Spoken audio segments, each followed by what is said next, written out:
Welcome back. All right, I'm going to do something different today. First off, people wonder about my budget for markers. I haven't actually ordered markers in a while.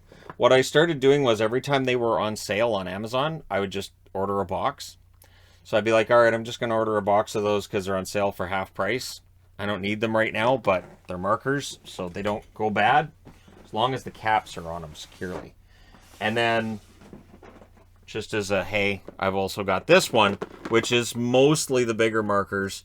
And if you look around the side here, you'll see a bunch of Akbar magnets.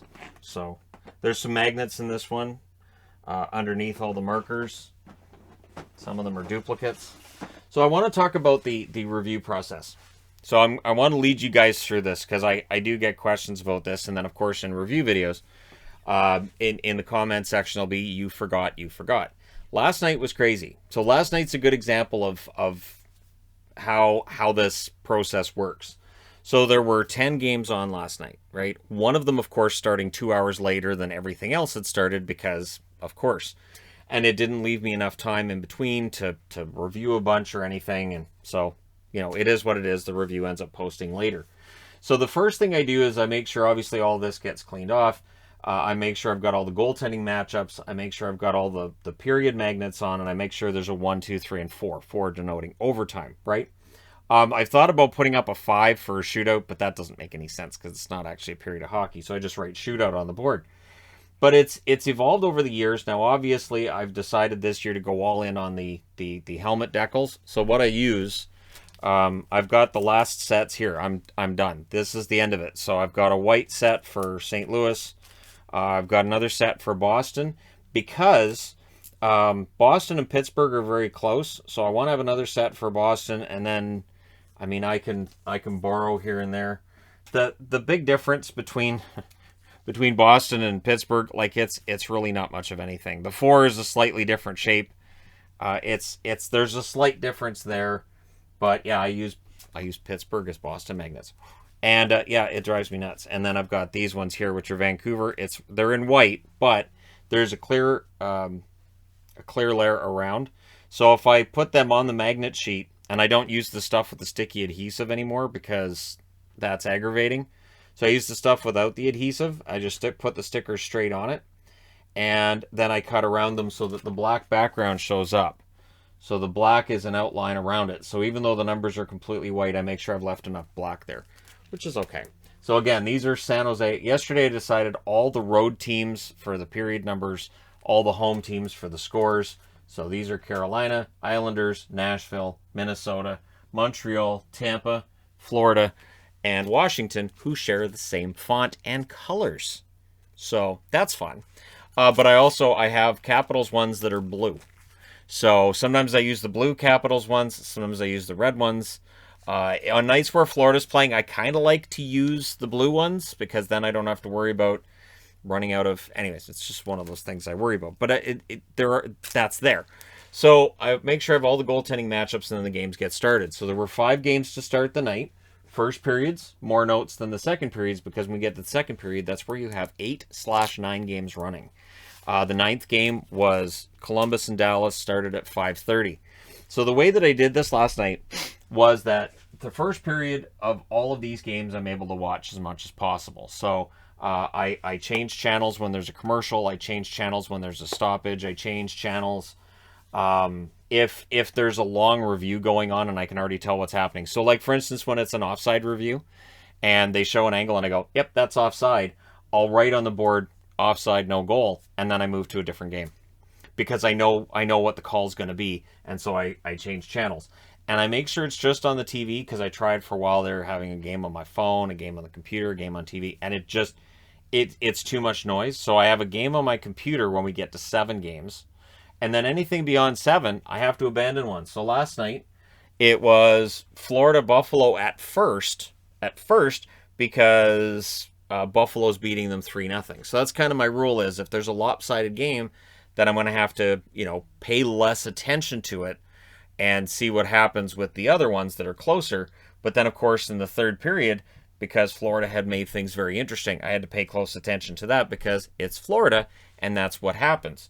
St. Louis Tampa ends up getting a little bit less energy once Tampa goes ahead because they're Tampa. They're very good with the lead, even though, yes, St. Louis did tie it up again, but they're so good. And once Hedman gets that 2-goal lead, I could say, all right, Tampa's got that. It's a 2-goal lead. They're not losing that at home with 10 minutes left. And I say these things out loud, and yet I don't jinx the game. It's so weird. Colorado, Montreal. Montreal, sadly, I don't have to spend a lot of time paying a lot of attention with the Montreal games because we've got an idea for what Montreal is, and it's not good this year. And much the same with Buffalo, but it's an entertaining one here. And then, of course, Chicago and Washington. It was a very evenly played game all the way through. And it was fun. And then, of course, you have Fleury making a save and a shootout on Ovechkin and all that. But one thing that I taught myself last season, I want to say last season, although it might have been 2019, 2020, was that I would obsess on getting every single possible detail. So I would see in the comment section, you forgot this. And I'd go, I missed that. I can't believe it. So the way that I do this is I do all the notes. Again, like I said, second period, there's 9 games on, so I take notes on what I can. So like Holden saves a goal, Sens finished the kill. Sens finished the kill because I write right here, last minute Canes power play. So if I go to the game and there's been no goal and it doesn't show a power play, well, the Senators finished the kill. So that's one of, it's not really a cheat, but sometimes it feels like it. And so I make sure that's there. Shots continue to be all Canes because, again, if I'm flipping channels and if I see the shots were 20-3, and then the shots at, say, 4 or 5 minutes into that period, they're 25-4. Like, okay, so it's still all Canes, right? It's still the Canes game, and yet somehow Ottawa's winning this. They got a power play. Trocheck can't bury one. And 40 minutes into this, 33 saves for Forsberg, which turns into 34. Because they gave him credit for, I think there was one at the horn or near the horn that they gave him credit for. Which, again, I just try to hit the points that I think are important. The reason being simple. So it's 1-0 Ottawa after the second period. Forsberg's faced 33 shots. If the third period had turned and Carolina had scored like 4, I can then look at that 33 saves and 40 shots and use that as a lead-in to talk about in the third period. And then the dam burst. After those saves through 40 minutes, the dam burst on Forsberg, and this is what happened. Sort of like over here, where I'm putting Dell's strongest game as a Sabre, and immediately jinxed him, where they scored 5 times on him. So, I apologize to the fans of Buffalo, as well as to Aaron Dell, because I can only think that, because I wrote that's Dell's strongest game as a Sabre, and done. So I felt kind of bad, but it's not like I erased that either. If I go back and erase anything, it's if a scoring change is made, but I don't obsess on that either, which I used to. I used to obsess on the scoring changes. Like I've had people say, well, you should write, so like for DeBrincat, write down how many goals DeBrincat has this year. No. And I say no, because then if DeBrincat loses that goal and they actually give it to Kane instead, well, now people are correcting me on 2 things. So it's like, no, I'm not doing that. I'm going with what I've got. And then as soon as that last game's done, as soon as Calgary and LA finish playing, as soon as I've got the 3 stars on the board and I've got all that other wonderful stuff, that's when I start the review. I start recording it and I upload it, and then I just go lay down in our room and I watch. Last night we watched a cooking show. We watched Zimbo's Just Desserts. We watched the first episode of season 2, because cooking shows are a nice way to unwind after this, because you can kind of get wired. Because again, I have a board that's facing me here, a board that's facing me here, and then I have a board right there. So I've got boards on all 3 sides. And then I've got the TV. I've got the computer behind me. The computer I use sort of as a radio. So once that 7th game is on there, and last night the one that was on there was Minnesota and New Jersey. So if you notice, Minnesota, New Jersey, there's a little bit more notes at points in the game, even though there's 9 games on, because while I'm watching TV and I'm writing things down as I see it, I'm hearing things as well from the Minnesota game, like, you hear the whistle and, oh, that's a penalty, there's power play. Oh, look what happened. And then, you'll hear like cheering because there's a brawl or whatever. And I'm like, okay, what's going on? And I just turn my head. Okay, that's what's happening there. So I don't stress myself out with this as much as I used to. There are days where I still get stressed, absolutely. But it is something that I do my best to make sure I'm keeping track of as much as possible. But once the games are done, I'm done. That's it. My brain goes and finished. Let's go watch some baking shows, and then that's it. That's it for the day. And of course, during the day, I always make sure I have an hour set aside to do my treadmill. I jog 5 miles a day on my treadmill. And I do that like 5 out of 7 days during the week. There's usually 1 or 2 days during the week. Sometimes on a weekend, I may not have the time because there's games overlapping everything. But I try to make sure I have that, because on days when I don't have that hour break for exercise for the treadmill, I just feel like more tired, and I don't feel like I'm working at my optimal level, and I just feel off. So there are times where on a Saturday I might feel kind of off because I didn't have time to do the treadmill, and then I'm up all night doing the power rankings and the review and all that.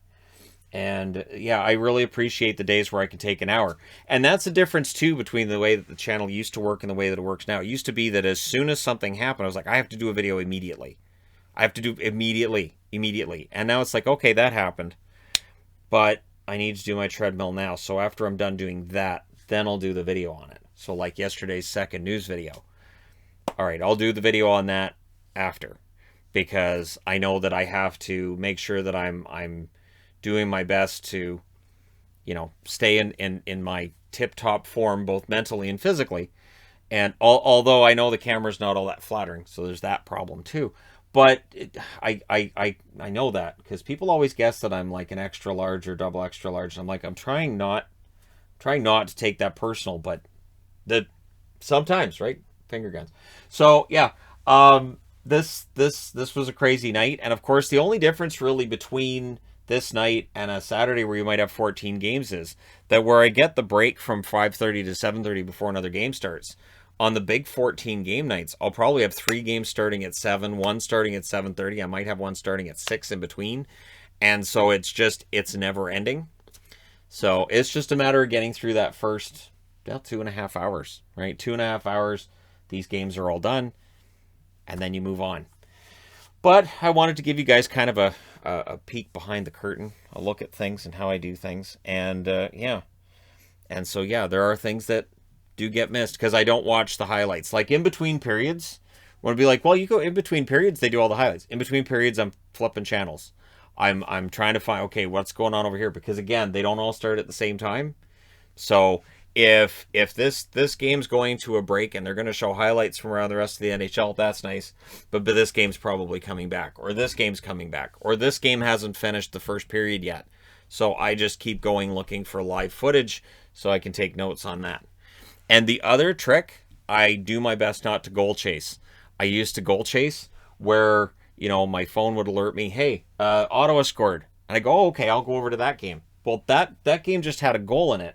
So while I'm going over here to see the replay of that goal and to find out what happened, well, now there's a goal over here. Oh, and there's a goal over here. So now I'm flipping between games going, well, that's where something happened. That's where something happened rather than where things are happening. So I don't goal chase. I do my best not to do that because I found it was counterproductive. I actually ended up with less notes, and yeah, it didn't feel like it worked as well that way. But there you go. And the note thing all started because there were times where when I started doing reviews that people said, well, there's no way you actually watch the games. So I'm like, all right, well, I'll just take notes on what happens just to kind of show, yes, I was watching portions of every single game. Not 60 minutes of every single game, but portions of every single game. And every game has a different feel to it.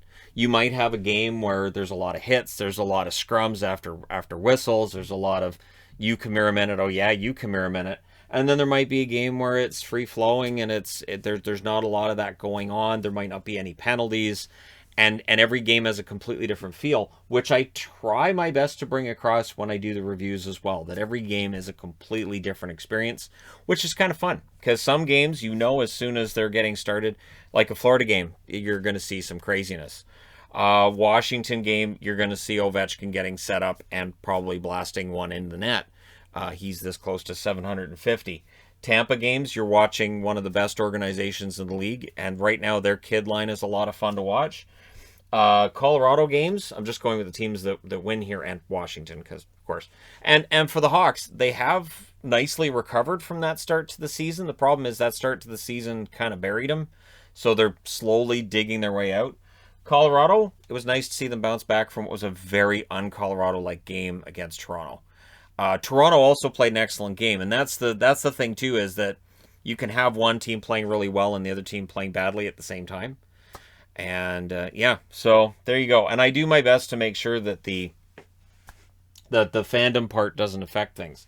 So, for instance, if Boston's playing, I try to make sure that note taking is going to be similar to all the other games. I'm not just going to sit and watch Boston and then just take scant notes and everything else because all I care about is Boston. No, and then the Dallas game too. That was one that I did that with as well. But with the Dallas game, I'll pick this back up. Put this up here. So with the Dallas game, one noteworthy thing. Also, I didn't find the 4 for the Calgary one. I was glad it didn't go to overtime because I'd have to dig around for the 4. But yeah, this game here, obviously I was able to take a lot more notes in the third period because the other games had finished. So because the other games had finished, this one was just getting started. I was able to take a lot more notes on that game and pay a lot more attention to Dallas and Columbus, as Ottinger played well. Not fantastic, but he played well. And Columbus kind of left, it feels like they take that step forward and then they take that step back, and, we'll see how things go. But again, and the other thing that's important is I watch all of this and I do all of this so that when I update the power rankings, I do my best to make sure it's as accurate as possible, as accurate as I feel it should be. And there are times where a team might be underperforming. Carolina's been underperforming this week. Just in terms of results, and then you have to move them down. Minnesota has played so well over this winning streak, they have to move up. So there's that. All right. Thank you guys so much, though, for all your support, for helping this channel grow to the point where, yeah, I have 4 boards that I use for this. I'm also, I bought myself a 5th. The reason being that if you're watching at home, I understand that with the way that I have to angle it because of the studio light, see that right there, the studio light, you can't see anything through the studio light. So because of the way I have to angle it, these games can be a lot harder to see any of the notes on. So if I can have boards where I just need the front half more often, and I can do that, I might end up using more whiteboards, but it might be easier to read for the audience as well. And then depending on the time, it's much nicer if I don't have to have multiple boards going at the same time. So I try to make sure that I space it out so that I'm using just one board at a time as often as possible. All right, there you go. Me talking about reviews and all of that wonderful stuff. So hopefully this answers any questions anybody might have had. Again, the most games I can track at one time is 7. If there's 9 games going on at a time, I can use my phone to go through and find out what's going on in that game.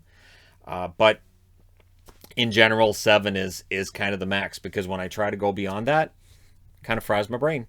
All right, thank you guys so much again, though, for all your support. It means a lot. Don't forget to hit like and subscribe if you're browsing your way through, you just happened upon this video. Thank you guys so much for watching, for all your support. I will talk to you again soon.